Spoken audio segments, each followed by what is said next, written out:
Hello दोस्तों, जरा सोचिए दोस्तों, एक आदमी जिसकी मुस्कान पर करोड़ों लोग फिदा हो जाते थे, जिसकी आंखों की चमक में एक अलग ही जादू था और जिसकी स्टाइल को देखकर नौजवान अपने बाल, अपनी चाल, यहाँ तक कि पहनावा तक बदल लेते थे, जिस पर कहीं लड़कियां मर मिटी थी। वो सिर्फ एक एक्टर नहीं थे, वो एक जुनून थे, एक सपना थे और एक ऐसी हवा जो हमेशा एवरग्रीन रही।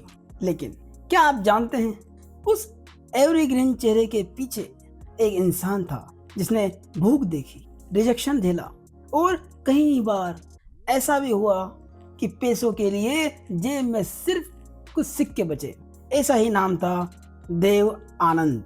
ये नाम जितना रोशन है, इसके पीछे उतनी ही गहरी कहानी छुपी, अनसुनी बातें, अधूरी मोहब्बतें, दोस्ती, संघर्ष और वो किस्से जिन्हें सुनकर आप सोचेंगे, क्या सच में देव साहब ने ये सब झेला होगा?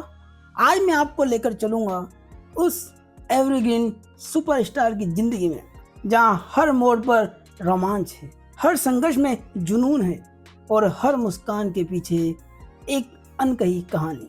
तो चलिए कहानी शुरू करते हैं।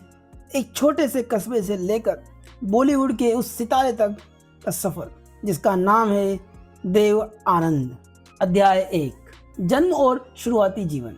3 सितंबर 1923 को शंकरगढ़, जो आज पाकिस्तान में है, पंजाब का एक छोटा सा कस्बा, यहीं जन्म हुआ धर्मदेव किशोरीमल आनंद का, जिसे पूरी दुनिया बाद में जानने लगी देवानंद के नाम से। उनके पिता किशोरीमल आनंद एक वकील थे और घर का माहौल पढ़ाई लिखाई वाला था। लेकिन धर्मदेव यानी हमारे देव साहब बचपन से ही किताबों और कहानियों में खो जाते थे। उनकी आंखों में हमेशा एक चमक रहती थी, जैसे दुनिया को और गहराई से देखना चाहते हो। वो सोचते, क्या मैं सिर्फ एक वकील बनकर रह जाऊंगा या फिर मेरी जिंदगी में कुछ और बड़ा लिखा है। देव साहब के बचपन का सबसे बड़ा गुण था उनकी जिज्ञासा, हर बात पर सवाल पूछना, हर चीज को गौर से देखना। शायद इसी वजह से वो लोगों को भी बहुत ध्यान से देखते थे। उनकी चाल, उनकी बातें, उनका व्यवहार, यही ऑब्जर्वेशन बाद में उनकी एक्टिंग की ताकत बनी। देव साहब ने अपनी पढ़ाई लाहौर के गवर्नमेंट कॉलेज से इंग्लिश लिटरेचर में की। सोचिए दोस्तों, जहां बाकी लड़के नौकरी और सुरक्षित करियर के सपने देख रहे थे, वहीं धर्मदेव की रुचि थिएटर, नाटक और कहानियों में ज्यादा थी। कॉलेज में वो अपने दोस्तों के साथ नाटकों में हिस्सा लेते और यहीं पर उन्होंने पहली बार महसूस किया कि स्टेज पे खड़े होकर जब लोग मेरी बातें सुनते हैं तो ये एहसास कुछ अलग ही है। दोस्तों, आपने कभी ऐसा महसूस किया है जब आपकी कोई छोटी सी कला, आपके अंदर का टैलेंट अचानक सबके सामने चमक उठता है और लोग आपको देखकर ताली बजाने लगते हैं? यही पल था जिसने देव साहब को एहसास कराया कि शायद उनकी मंजिल कोर्ट रूम में नहीं बल्कि फिल्मी दुनिया में है। 1940 का दौर, भारत आज़ादी की लड़ाई लड़ रहा था और फिल्म इंडस्ट्री अपने नए दौर की ओर बढ़ रही। ऐसे समय में कॉलेज खत्म करने के बाद देव आनंद ने तय किया कि वो बॉम्बे जाएंगे। लेकिन दोस्तों, ये फैसला आसान नहीं था, क्योंकि घर वाले चाहते थे कि बेटा एक स्थिर नौकरी करे। लेकिन देव साहब का दिल कह रहा था, जिंदगी सिर्फ नौकरी के लिए नहीं बनी। और इसी सोच के साथ जेब में कुछ ही रुपए लेकर सपनों से भरा दिल लिए देव साहब चल पड़े बॉम्बे की ओर, उस शहर की तरफ जिसने अनगिनत सपने पूरे भी किए और तोड़े भी। लेकिन क्या आप जानते हैं, इन्हीं सपनों के शहर में देव साहब का पहला ठिकाना कहाँ था? न कोई शानदार होटल, न कोई फिल्म स्टूडियो, बल्कि दोस्तों के होटल के छोटे से कमरे में जिंदगी की शुरुआत। दोस्तों, ये सिर्फ एक सफर की शुरुआत थी। आगे बॉम्बे की गलियों में उन्हें भूख भी मिलेगी, रिजेक्शन भी, और वहीं से जन्म लेगा एक एवरग्रीन स्टार। जानेंगे अगले अध्याय में।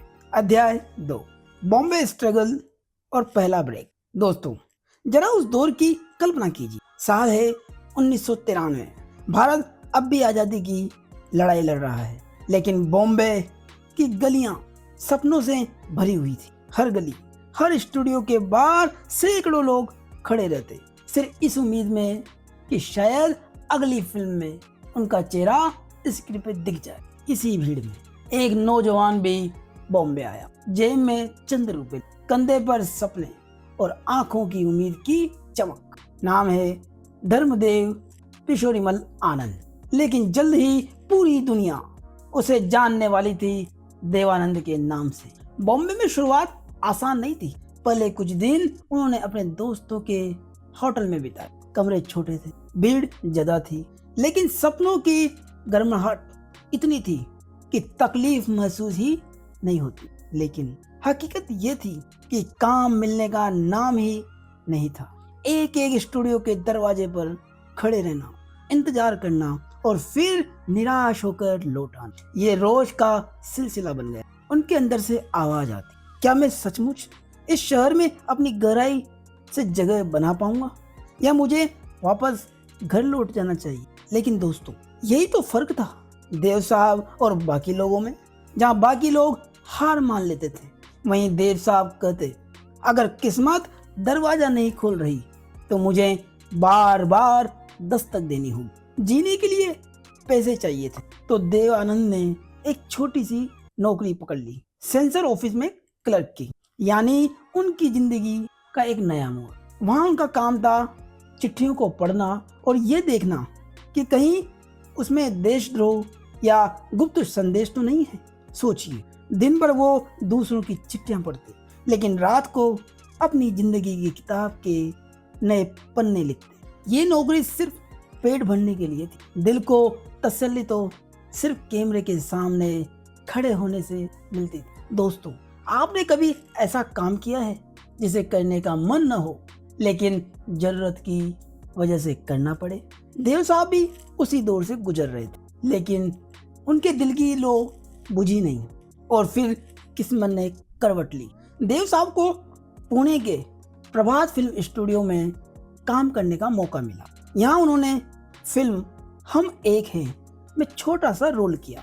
ये रोल भले ही बड़ा न था, लेकिन देव आनंद के लिए ये एक दरवाजा था, उस सपनों की दुनिया का दरवाजा जिसमें कदम रखने की चाहत उन्होंने बचपन से पाली थी। यहीं पर उनकी मुलाकात हुई एक और स्ट्रगल से, गुरुदत्त। दोनों की दोस्ती गहरी हो गई और एक दूसरे से वादा किया, अगर मैं बड़ा बना तो तुम्हें मदद करूंगा। दोस्तों, यही दोस्ती बाद में हिंदी सिनेमा की सबसे खूबसूरत कहानी में से एक बनी। लेकिन असली मोड़ आया 1948 में। बॉम्बे टॉकीज की फिल्म जिद्दी में देव साहब को हीरो बनने का मौका मिला। फिल्म सुपरहिट हुई और रातों रात वो दर्शकों के दिलों में बस गए। उनकी मुस्कान, उनकी चाल, उनका अंदाज, सब कुछ नया था, अलग था। लोग कहते थे देव आनंद को स्क्रीन पर देखना मतलब एक नई ताजगी का एहसास करना। लेकिन दोस्तों, क्या आप जानते हैं कि जिद्दी की शूटिंग के दौरान एक ऐसा किस्सा हुआ जिसने देव साहब के करियर की दिशा हमेशा के लिए बदल दी? जानेंगे अगले अध्याय में। अध्याय 3, गुरुदत्त से दोस्ती, सुरैया से मोहब्बत और स्टारडम का जादुई दौर। दोस्तों, कहते हैं जिंदगी का असली मजा तभी है जब उसमें दोस्ती भी हो, मोहब्बत भी हो और अपने सपनों की चमक भी। देवानंद की जिंदगी का यही दौर था, जहां एक तरफ सच्ची दोस्ती का साथ था, दूसरी तरफ दिल को छू लेने वाली मोहब्बत और साथ ही स्टारडम की सीढ़ियां। प्रभात स्टूडियो में देव साहब की मुलाकात हुई एक और संघर्षरत नौजवान से, नाम था गुरुदत्त। दोनों की दोस्ती पहले ही दिन से दिल को छू लेने वाली थी। ये लड़का मेरा जैसा ही सपनों से भरा, बेचैन, लेकिन भीतर से गहरी सोच रखने वाला। वो अक्सर ये सोचा कर। दोनों ने एक दूसरे से वादा किया, अगर हम में से कोई बड़ा बना तो वो दूसरे को ऊपर उठाएगा। सोचिए दोस्तों, आपके जीवन में भी कोई ऐसी साथी हो जो आपके संघर्ष के दिनों में आपके साथ खड़ा रहे? क्या ऐसे रिश्ते सबसे अनमोल नहीं होते? देव साहब की जिंदगी में आने वाला था सबसे भावुक पल, जिसमें उनकी मुलाकात हुई सुरैया। उस समय की टॉप हीरोइन थी, खूबसूरती से भरी आवाज और मासूमियत की मिसाल। विद्या फिल्म की शूटिंग के दौरान दोनों की नजदीकियां बढ़ी। कहते हैं एक सीन में नाव डगमग गई और देव साहब ने सूर्य को डूबने से बचा लिया। वो पल उनके दिलों में हमेशा के लिए बस गया। इसके बाद दोनों की मोहब्बत गहराई, लेकिन जिंदगी इतनी आसान कहाँ होती। सुरैया का परिवार इस रिश्ते के खिलाफ था। वजह थी धर्म। देव साहब लाख कोशिश करते रहे, लेकिन सुरैया परिवार की बंदिशों से निकल नहीं पाई। आखिरकार ये मोहब्बत अधूरी रह गई। एक ऐसी कहानी जो आज भी सुनने वालों की आंखें नम कर देती है। कौन सोच सकता है कि इतने बड़े सुपरस्टार को भी मोहब्बत के दुख से गुजरना पड़ा होगा। कभी कभी मोहब्बत सिर्फ दिलों में जी जाती है, शादी के मंडप तक नहीं पहुंचती। जिंदगी हमें हमेशा वही नहीं देती जो हम चाहते। कभी कभी अधूरापन ही हमारी पहचान बन जाता। इसी बीच देव साहब का करियर लगातार ऊपर चढ़ रहा था। जिद्दी की सफलता के बाद एक फिल्मों में उन्हें रोमांस का नया चेहरा बना दिया। उनकी मुस्कान, उनका स्टाइल, उनका हैंड इन पॉकेट्स वाला अंदाज लोगों के दिलों में बसने लगा। लड़कियां उन पर जान छिड़कने लगी और लड़के उनकी तरह कपड़े पहनने लगे। देव आनंद अब सिर्फ एक एक्टर ही नहीं रहे, वो युवाओं का आइकॉन बन चुके। लेकिन दोस्तों, स्टारडम का ये सफर यहीं नहीं रुका। देव साहब ने जल्द ही एक ऐसा कदम उठाया जिसने उन्हें सिर्फ हीरो नहीं बल्कि प्रोड्यूसर और फिल्म मेकर भी बना दिया। देव आनंद की मुस्कान ने करोड़ों दिलों को छुआ, लेकिन उनके अपने दिल में हमेशा एक खालीपन, अधूरी मोहब्बत, दर्द। इसी के साथ आगे बढ़ते हैं। अध्याय 4। दोस्तों, कोई भी स्टार बड़ा तब बनता है जब वो सिर्फ अपने किरदारों से नहीं बल्कि अपनी सोच और फैसलों से भी दुनिया पर असर डालता है। देव आनंद ने 1949 में ऐसा ही एक फैसला लिया, एक ऐसा कदम जिसने हिंदी सिनेमा को नई पहचान दी। देव साहब अपने भाइयों चेतन आनंद और विजय आनंद के साथ मिलकर बनाया नवकेतन फिल्म्स। नवकेतन का मतलब था नया झंडा, नई पहचान। जरा सोचिए दोस्तों, एक छोटा सा दफ्तर, दीवारों पर पुराने पोस्टर और 3 भाइयों के बीच गहरी बहस। हम फिल्मों को सिर्फ सपनों की दुनिया नहीं बल्कि सोच बदलने का जरिया बनाएंगे। और फिर शुरू हुई एक ऐसी फिल्म कंपनी जिसने आने वाले दशकों में भारतीय सिनेमा को शेप दिया। नवकेतन की पहली फिल्म थी अफसर, जो 1950 में आई। उसके बाद बाजी, जो 1951 में आई। एक फिल्म जिसने भारतीय सिनेमा में क्राइम थ्रिलर का नया दौर शुरू किया। यहीं से देव साहब का अंदाज पूरी तरह बदल गया। उनकी चाल, उनके डायलॉग, उनकी आंखों की चमक, सब कुछ युवाओं का नया फैशन बन गया। वो सोचते थे, अगर मुझे खुद पर यकीन है तो दुनिया भी मुझ पर यकीन करेगी। दोस्तों, सोचिए, क्या हमारी जिंदगी भी ऐसी ही नहीं चलती? जब हम खुद पर भरोसा रखते हैं तभी दुनिया हमें पहचान देती है। 1950 से 1960 का दौर देव साहब के लिए गोल्डन दौर साबित हुआ। एक के बाद एक फिल्मों ने उन्हें सुपरस्टार बना दिया। उनकी मशहूर फिल्में थी टैक्सी ड्राइवर, काला पानी, गाइड, हम दोनों। हर फिल्म में उनका नया रंग, नया स्टाइल और नया रोमांच था। लोग कहते थे देव आनंद को पर्दे पर देखना मतलब ताजगी की हवा में सांस लेना। लेकिन दोस्तों, स्टारडम के पीछे हमेशा कुछ अनसुनी बातें छुपी रहती। कहते हैं टैक्सी ड्राइवर फिल्म की सेट पर देव साहब खुद रात दिन काम की निगरानी करते। कभी पैसों की दिक्कत आती, तो वो दोस्तों से उधार लेकर शूटिंग पूरी करते। फिल्म गाइड की शूटिंग के दौरान जब कई लोगों ने कहा कि फिल्म फ्लॉप होगी, तो देव साहब ने कहा कहानी में दम है और अगर मैं यकीन रखता हूँ तो दुनिया भी मानेगी। नतीजा गाइड फिल्म बन गई बॉलीवुड की सबसे क्लासिक फिल्मों में से। कभी कभी लोगों का शक ही आपकी सबसे बड़ी ताकत बन जाता है। देव आनंद अब सिर्फ एक अभिनेता नहीं रहे, वो बन चुके थे एक संस्था, एक सोच और युवाओं के आदर्श। उन्हीं फिल्मों ने ना सिर्फ बॉक्स ऑफिस पर राज किया बल्कि करोड़ों दिलों में भी राज किया। दोस्तों, मुझे यहीं से सीख मिलती है कि अगर आपके पास सपने हैं और हिम्मत है तो छोटी शुरुआत भी आपको ऊंचाई तक पहुंचा सकती। देव साहब का ये जीवन सफर आपको पसंद आ रहा हो तो चैनल को लाइक सब्सक्राइब जरूर करें। अध्याय 5 love affairs and evergreen romantic personality. दोस्तों, कहते हैं देव आनंद सिर्फ पर्दे पर हीरो नहीं थे, वो असल जिंदगी में भी एवरग्रीन रोमांटिक हीरो थे। उनकी मुस्कान, उनका आत्मविश्वास, उनकी आवाज, सब में एक अजीब सा जादू था। लेकिन क्या आप जानते हैं, इस जादू ने जितने करोड़ों दिलों को जीत लिया, उतने ही गहरे जख्म भी उनके अपने दिल में छोड़े। हमने पिछली कड़ी में सुना कि कैसे सुरैया और देव साहब की मोहब्बत उस दौर की सबसे बड़ी प्रेम कहानी बनी, लेकिन परिवार की बंदिशों और धर्म की दीवारों ने उन्हें जुदा कर दिया। देव साहब ने बाद में कई बार कहा, अगर सुरैया ने हिम्मत दिखाई होती तो हम जिंदगी साथ बिता सकते, लेकिन मोहब्बत का वो अध्याय अधूरा ही रह गया। वो कहते, कभी कभी दिल जीतने के बावजूद हाथ खाली रह जाते हैं। दोस्तों, क्या आपने भी कभी ऐसा प्यार महसूस किया है जो अधूरा रह गया? यही दर्द देव साहब की जिंदगी में हमेशा मौजूद रहा। सुरैया के बाद भी देव साहब की जिंदगी में मोहब्बत के कई किस्से आए। उनका रोमांटिक अंदाज इतना असरदार था कि अक्सर उनकी हीरोइनों को भी लगता ये इंसान सिर्फ स्क्रीन पर हीरो नहीं, असल में जिंदगी में भी प्रिंस चार्मिंग है।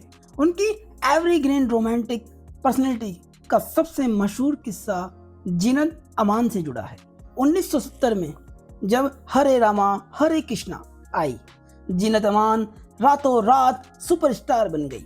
देव साहब ने सिर्फ उनके मेंटर बने, बल्कि कहा जाता है कि उन्हें जीनत से मोहब्बत भी हो गई थी। लेकिन दोस्तों, यहाँ किस्मत ने फिर खेल खेला। देव साहब ने एक शाम तय किया कि वो जीनत अमान से अपने दिल की बात कही, लेकिन उसी दिन उन्होंने देखा कि जीनत किसी और के साथ जरा नजदीक हो रही है। देव साहब ने उस दिन चुप्पी साध ली और अपने दिल की बात कभी जुबान पर नहीं ली। सोचिए दोस्तों, अगर देव साहब उस दिन हिम्मत कर पाते तो क्या उनकी जिंदगी की मोहब्बत की कहानी अलग होती। कभी कभी चुप रहना मोहब्बत का सबसे कठिन इम्तिहान होता है। देव साहब का नाम कई और अदाकारियों से भी जोड़ा गया, वहीदा रहमान, मुमताज, नलिनी जयवंत। लेकिन इन किस्सों से बड़ी बात थी उनका एवरग्रीन ऑरा। लोग कहते हैं देव साहब के पास बैठना मतलब जैसे किसी खास रोशनी में बैठ जाना। देव आनंद का दिल कई बार धड़का, कई बार टूटा, लेकिन उन्होंने मोहब्बत का रंग कभी फीका नहीं होने दिया। शायद यही वजह है कि आज भी उन्हें लोग सिर्फ एवरग्रीन एक्टर नहीं, एवरग्रीन लवर कहते हैं। अगले अध्याय में जानेंगे कि 1970-80 का दौर जब इंडस्ट्री बदल रही थी, लेकिन देव साहब एवरग्रीन बने रहे। दोस्तों, मुझे यहाँ से ये सीख मिलती है कि मोहब्बत कभी अधूरी नहीं होती। अगर वो पूरी न भी हो तो भी वो हमें बदल देती है, हमें और गहराई देती है। अध्याय 6 1970-80 का दौर और एवरग्रीन एटीट्यूड। दोस्तों, 1970 का दशक बॉलीवुड का ट्रांजिशन पीरियड था, जहां 1950 और 1960 के रोमांटिक हीरो का दौर था। वहीं अब स्क्रीन पर यंगरी यंग मैन हमारे अमिताभ बच्चन साहब का जन्म हो रहा था। लेकिन इन बदलावों के बीच एक चेहरा हमेशा उसी मुस्कान, उसी ऊर्जा और उसी अंदाज के साथ खड़ा रहा, देव आनंद। 1970 तक आते आते दर्शकों की पसंद बदलने लगी थी। लोग अब यथार्थवादी कहानियों, एक्शन और समाज की कड़वी सच्चाइयों को बड़े पर्दे पर देखना चाहते थे। देव साहब जानते थे, अगर वक्त बदल रहा है तो मुझे भी अपनी फिल्मों में बदलाव लाना होगा। जरा सोचिए, एक फिल्म सेट पर 1950-60 की ग्रैंड रोमांटिक सेटिंग की जगह अब डस्ट, एक्शन और गली कूचों की कहानी शूट हो रही है। देव साहब उस बदलते दौर को ध्यान से देख रहे थे। वो सोच रहे थे, स्टाइल वही रखूंगा लेकिन कहानियां नई होगी। 1971 में देव साहब ने बनाई फिल्म हरे रामा हरे कृष्णा। इस फिल्म में उन्होंने न सिर्फ निर्देशन किया बल्कि भारतीय समाज में फैलते हिप्पी कल्चर और ड्रग्स की समस्याओं को भी पर्दे पर उतारा। ये फिल्म सुपरहिट रही। इसमें जीनत अमान की एंट्री ने उन्हें स्टार बना दी और देव साहब फिर साबित हुए वो सिर्फ एक रोमांटिक हीरो नहीं बल्कि समाज की धड़कन को पकड़ने वाले फिल्म मेकर भी हैं। दोस्तों, सोचिए कितनी हिम्मत चाहिए होती है जब एक स्टार अपनी ही छवि से हटकर कुछ नया करने की कोशिश करता है। देव साहब ने यही हिम्मत दिखा। 1970 और 1980 में जब उनके समकालीन सितारे धीरे धीरे पर्दे के पीछे हटने लगे, देव साहब तब भी जवान दिलों की धड़कन बने रहे। लोग कहते थे देव आनंद पर उम्र का असर ही नहीं होता। उनके कपड़े, कलरफुल जैकेट्स, चश्मा, उनका ट्रेडमार्क चाल सब आज भी आइकॉनिक है। कहते हैं 1980 में भी देव साहब कहते थे, मुझे हमेशा रोमांटिक हीरो ही दिखना है। उनकी फेमस लाइन थी कि जिंदगी में अगर जवान रहना है तो सोचना हमेशा जवान रखो। उम्र चेहरे पर आती है लेकिन दिल पर तभी आती है जब आप उसे आने दें। उनकी कई बड़ी फिल्में आई। जॉनी मेरा नाम 1970 के दशक में, हरे रामा हरे कृष्णा 1971 में, देश परदेश 1978 में, लूट मार 1980 में।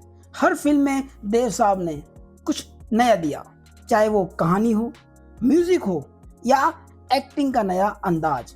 जब पूरी इंडस्ट्री बदल रही थी तब भी देव साहब ने खुद को बदला नहीं। उन्होंने जमाने को अपने अंदाज में ढाला।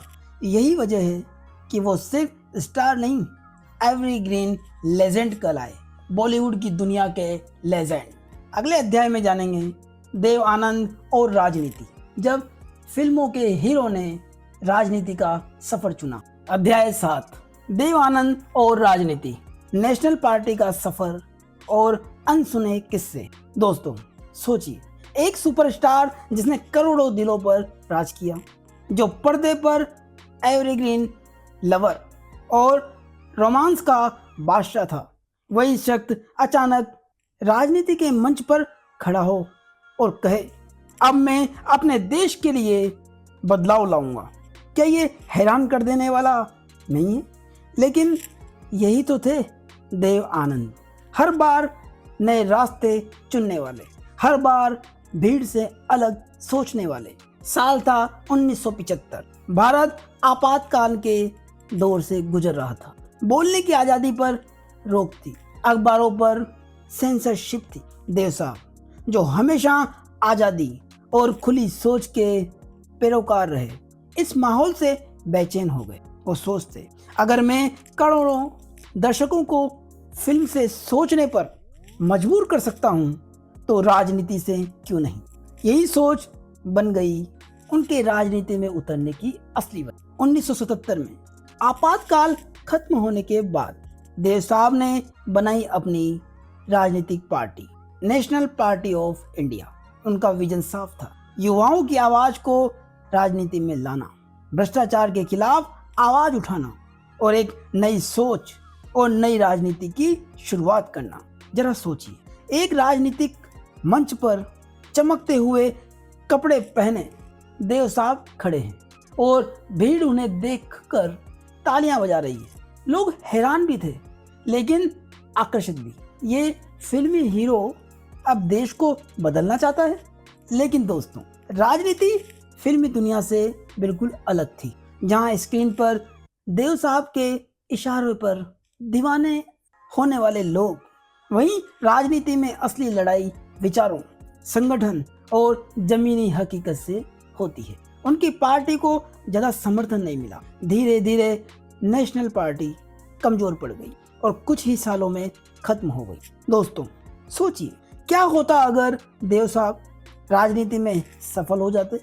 क्या उनकी छवि सिर्फ एवरग्रीन हीरो की होती या फिर एक राष्ट्रीय नेता की भी? कहते हैं कि देव साहब ने अपने मंच से युवाओं को राजनीति में आने के लिए जोश दिलाने की कोशिश की, लेकिन कई लोग इसे फिल्मी स्टंट समझ बैठे। इस किस्सा ये भी है मशहूर है कि जब देव साहब रैली में पहुंचे तो लोगों ने तालियां तो बजाई लेकिन वोट नहीं दिए। राजनीति में उनकी हार ने उन्हें कभी कड़वा नहीं किया, बल्कि उन्होंने कहा, मैंने कोशिश की और यही सबसे बड़ी जीत है। कभी कभी असफलता भी हमें यह सिखाती है कि हमारी असली ताकत कहाँ है। राजनीति का सफर भले ही छोटा रहा, लेकिन देव साहब कभी टूटे नहीं। उन्होंने कहा, अगर राजनीति मुझे नहीं अपनाती तो मैं अपनी दुनिया फिल्मों में लौटूंगा। और उन्होंने फिल्मों से ही अपने एवरग्रीन जादू को जिंदा रखा। देव आनंद राजनीति में भले ही सफल न हो पाए, लेकिन उन्होंने एक बार फिर साबित किया वो हमेशा नए सपनों और नए सफर के लिए तैयार रहते हैं। दोस्तों, मुझे यहाँ से ये सीख मिलती है कि असफलता का मतलब हारना नहीं होता। असली हार तो तब है जब आप कोशिश करना छोड़ दें। अध्याय 8, देव आनंद के आखिरी साल, अनसुनी बातें और एवरग्रीन लेगेसी। दोस्तों, कहते हैं कुछ लोग बूढ़े नहीं होते, वो हर दौर में जवान रहते हैं। देव आनंद उन्हीं में से एक थे। उनका सफर 1940 से शुरू हुआ, 1960 और 70 में शिखर पर पहुंचा और 1980 से 90 के बाद भी उन्होंने कैमरा और फिल्मों को कभी अलविदा नहीं कहा। 1990 और 2000 तक आते आते जब उनके समकालीन सितारे पर्दे से गायब हो चुके थे, देव साहब अब भी फिल्मों में एक्टिव थे। उनकी फिल्में भले बॉक्स ऑफिस पर पहले जैसी सफलता न पा रही हो, लेकिन उनका जुनून कम नहीं हुआ। जरा सोचिए, 80 साल का इंसान हाथ में स्क्रिप्ट लिए स्टूडियो में बैठा है और कह रहा है, नई फिल्म शुरू करते हैं। देव साहब की सोच थी, जब तक सांस है तब तक कैमरे की रोशनी चाहिए, यही मेरी जिंदगी है। उनकी अनसुनी बातें और किस्से भी है। कहते हैं चार्जशीट की रिलीज के बाद भी देव साहब रोज नई कहानियों पर काम करते रहते थे। उनके दोस्त बताते हैं कि देव साहब उठते ही नए प्रोजेक्ट्स की बातें करने लगते थे। उन्हें कभी अपनी उम्र की परवाह नहीं थी। वो कहते थे, मिरर में मैं खुद को एवरग्रीन ही देखता हूँ। दोस्तों, सोचिए, अगर हम अपनी जिंदगी को इस नज़र से देखें कि मैं कभी बूढ़ा नहीं हूँ, मैं हमेशा एक्टिव हूँ, तो हमारी एनर्जी कितनी बदल जाएगी। 3 दिसंबर 2011 देव साहब लंदन गए थे अपनी हेल्थ चेकअप और कुछ दोस्तों से मिलने। वहीं अचानक उन्हें दिल का दौरा पड़ा और वो दुनिया को अलविदा कह गए। जरा सोचिए, एक एवरग्रीन हीरो जिसने पूरी जिंदगी रंगीन कपड़ों, चमकते हुए मुस्कान और रोमांटिक अंदाज में बिताई, उसकी आखिरी सांसें भी परदेश की धरती पर, लेकिन बिना किसी अफसोस, क्योंकि देव साहब मानते थे जिंदगी का हर अंत एक नई शुरुआत है। देव आनंद का नाम सिर्फ फिल्मों तक सीमित नहीं रहा, उनकी असली विरासत है एवरग्रीन पर्सनैलिटी, कभी हार न मानने वाली विभूति, बोल्ड फिल्म मेकिंग, हमेशा रोमांटिक हीरो इमेज, जिसने आने वाली पीढ़ियों को सिखाया कि प्यार कभी पुराना नहीं होता। आज भी जब उनका गाना मैं जिंदगी का साथ निभाता चला गया बजता है तो ऐसा लगता है मानो यही उनका जीवन मंत्र था। जीवन लंबी नहीं, एवरग्रीन होनी चाहिए। देव आनंद ने हमें सिर्फ फिल्में नहीं दी, उन्होंने हमें जीने का तरीका दिया। उनकी मुस्कान, उनका स्टाइल और उनका एवरग्रीन एटीट्यूड हमेशा जिंदा रहा। दोस्तों, मुझे यहाँ से ये सीख मिलती है कि मौत हर इंसान की आएगी, लेकिन एवरग्रीन लेगेसी सिर्फ उन्हीं की बनती है जो आखिरी सांस तक अपने सपनों के लिए जीते रहते हैं। दोस्तों, सोचिए, एक ऐसा लड़का पंजाब के एक कस्बे से निकलता है, लाहौर में पढ़ाई करता है, फिर जेब में कुछ सिक्के और दिल में सपनों का खजाना लेकर बॉम्बे पहुंचता है। भूख, रिजेक्शन, संघर्ष सब झेलता है, लेकिन हार नहीं मानता और वही लड़का बन जाता है एवरग्रीन हीरो, जिसकी मुस्कान पर करोड़ों लोग मर मिटते हैं, जिसकी चाल, स्टाइल और ऊर्जा आने वाली पीढ़ियों तक फैशन बन जाती है। देव आनंद का सफर हमें यही सिखा, जिंदगी का मजा उसी में है कि हम हर पल नए सपने देखें, नई चुनौतियां स्वीकार करें और मुस्कुराते हुए आगे बढ़ें। दोस्तों, अगर देव साहब की ये एवरग्रीन कहानी, ये बुक समरी आपको छू गई हो, अगर आपको भी लगता है कि जिंदगी मुस्कुराते हुए जीने का नाम है, तो इस वीडियो को लाइक करें, अपने दोस्तों के साथ शेयर करें और चैनल को सब्सक्राइब करें। कमेंट में जरूर लिखें एवरग्रीन देव आनंद अमर रहे और हाइप बटन पर क्लिक करें। धन्यवाद।